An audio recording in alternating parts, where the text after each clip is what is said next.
Nós temos conversação com tem Cruise Summit na Miami foi de ano passado. Nós apresentaram na Ancaba nosso plano para o desenvolvimento de cruise. Uninang tá que nós que invertir, houve mais tanto em setor de turismo, nós que invertir em criar sítio na maneira atração que nós temos que preparar na mais melhor.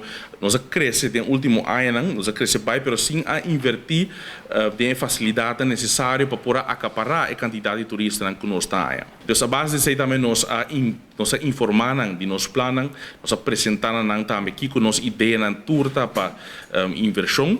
A base também nós visa coisa que nós que back dentro aí tá nós que é tax. O aí nós papel e brinca com nós para nós por assim, estava tá $2, depois aí se para 3,50 e nós visa nós que assim $10. Nós tá querendo com a base de análise que nós faz de região, lo qual outro país no Caribe tá paga, nós queremos nós tá aí com $10 montante que tá cerca de outro não cuboneiro também por generar suficiente entrada para por seguir invertir em nossa infraestrutura, em facilidade para turista, mas também educação de nós generar. Então nós explicamos durante meetings que nós temos, nós explicamos também tocante de cruise para dia, de como nós que chega nessa aqui também, nós mira que durante a ano que nós cresce, com mais e mais maneira, nós está dando experiência da maneira nós que dona mais. Seja o que mais bisa acaba. E nós mira também que ora botem 2 barcos, bom, não pode dar mesmo bom serviço, é mais maneira ora botem